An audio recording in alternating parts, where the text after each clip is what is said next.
कुछ लोग हैं जो धन को छोड़ते नहीं हैं, और कुछ लोग हैं जरूरत तो है पर मन ही मन दमन के भाव से यश पाने के लिए छूते नहीं। कुछ लोग छोड़ते नहीं है, कुछ लोग छूते नहीं है।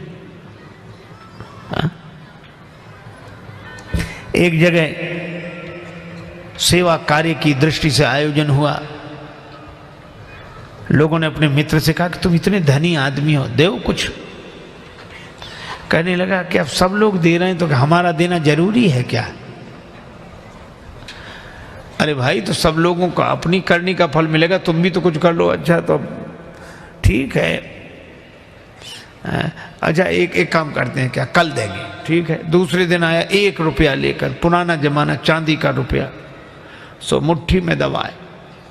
अब सोचे दें कि न दें, दें कि न दें, दे देना चाहिए। अच्छा, फिर बोला अब जरूरी थोड़ी कि हम भी दें, इतने लोग दे ही रहे हैं। फिर अब जैसे जैसे देने का मन आवे वैसे मुट्ठी और कड़ाई से बंद करे, लेकिन सोचा अब दे ही डालें। अब आध घंटा तो यही सोचता रहा, दें कि न दें, दें कि न दें। फिर सोचा देख लें एक बार, फिर तो ये देखने को मिलेगा नहीं। सो जैसे ही मुट्ठी खोली तो हाथ पसीज गया था, दिल तो नहीं पसीजा, हाथ पसीज गया, पसीना आया।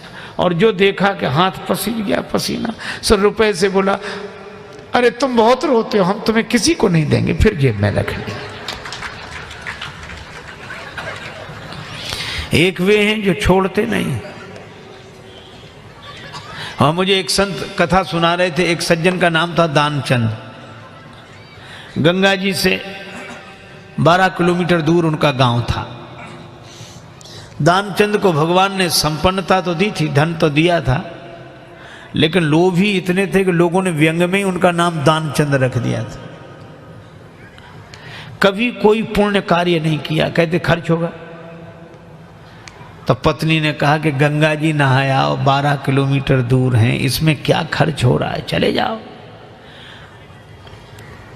सवारी की भी जरूरत नहीं, पैदल पैदल चले जाओ, पर गंगा जी तो नहा लो। ठीक है, बहुत कहा तो सोचा जीवन में एक बार गंगा जी नहा लें, क्या हर्ज है, 12 किलोमीटर दूर है गंगा जी, जा पैदल पैदल गया, खर्चा कौन करे सवारी। अब गंगा जी किनारे पहुंचकर सोचा घाट पर नहीं जाएंगे, वहां पंडा लोग रहते हैं, पंडा कहेंगे कि दान दो। तो मुर्दा घाट पर गए।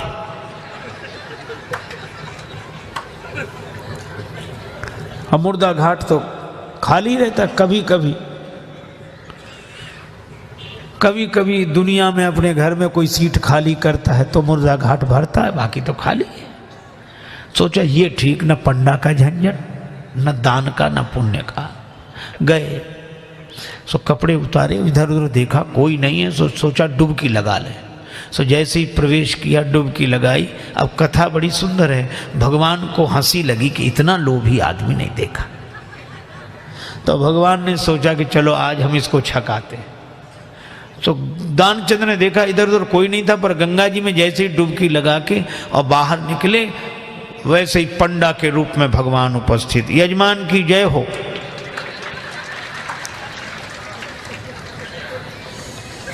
दानचंद बोले तुम कौन हो?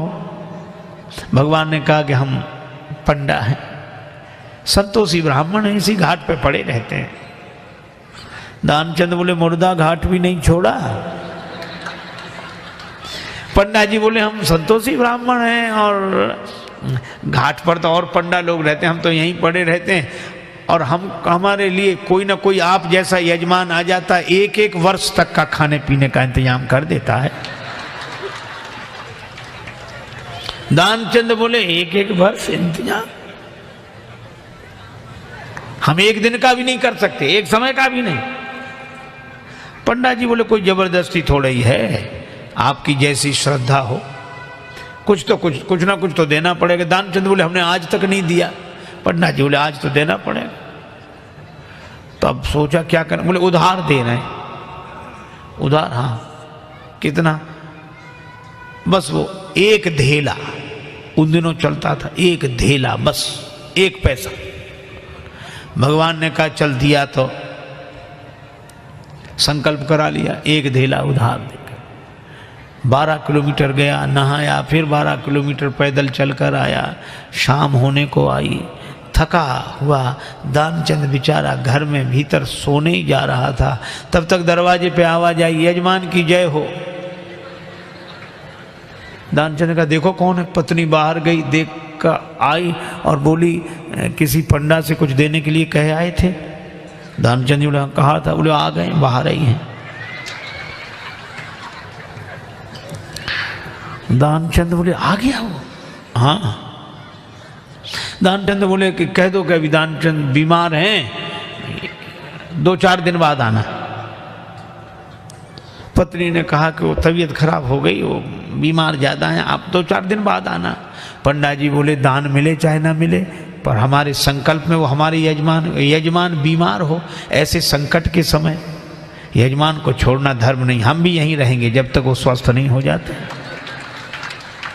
यहीं इंतजाम कर दो।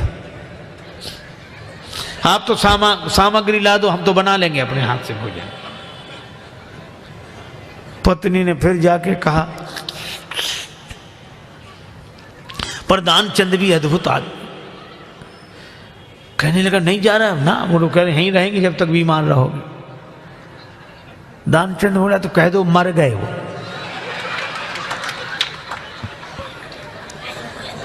तो ये ऐसे कैसे कह दें? दानचंद बोले तुम कह दो हम श्वास रो के पड़े रहेंगे। पत्नी ने झूठे जाकर रोते हुए अभी अभी चले गए, वो समाप्त हो। पंडा जी बोले चले गए, मर गए? अरे राम राम, लेकिन यजमान का जब तक अंतिम संस्कार ना हो जाए हम कैसे जा सकते? और तुम कहां बुलाती फिरोगी लोगों को, गांव इतना बड़ा, हम ही सबको खबर किए देते हैं। अब पत्नी बहुत कुछ, सुनो सुनो पंडा जी, तब तो अमित रूप प्रगटेते ही काला, पूरे गांव में कह दिया कि दानचंद चले गए चले गए। अच्छा, लोग सचमुच इकट्ठे हो गए और भगवान को भी मन में हंसी लगे, ऐसा जिद्दी आदमी श्वास रोके पड़ा। लोगों ने उसे मुर्दा समझकर उठाया। अब उसकी पत्नी रोवे, और वो सही में रोवे, वो कहे ये मरे नहीं हैं।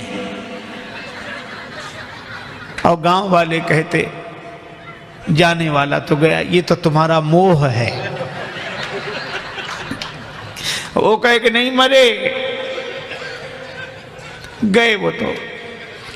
वो बेचारी रोती रही, कौन सुने।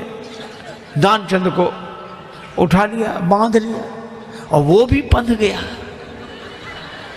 भगवान ने कहा कि हद हो गई, ऐसा आदमी हमने नहीं देखा।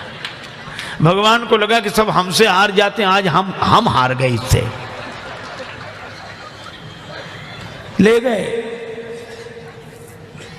चिता पर रख दिया, अग्नि लगने वाली थी। भगवान ने कहा ये मर जाएगा लेकिन देगा नहीं कुछ। तो भगवान ने कहा कि यजमान के कान में हम कुछ मंत्र बोलेंगे। हाँ ठीक है। सो भगवान ने कान में कहा, आया हूं बैकुंठ से तुम हित नाता जोड़। भगवान ने कहा कि हम हार गए, हम भगवान हैं, बैकुंठ से आए, तुमसे नाता हमने जोड़ा। सो पंडा ने जो कहा कि आया हूं बैकुंठ से तुम हित नाता जोड़, तो दानचंद ने सोचा ये तो भगवान है। सो आंख खोली, और जो आंख खोली तो वही पंडा, और जो पंडा को देखा तो फिर आंख बंद कर ली। भगवान ने कहा कि हम तुमसे कुछ नहीं लेंगे, मांग ले हो वरदान कछु, तुम ही हमसे कुछ मांग लो। तो दानचंद क्या बोला? बोले धेला दीजिए छोड़, बस वही छोड़ दो और कुछ नहीं चाहिए। अब बोलो, ये लोभ की अति, इतनी अति।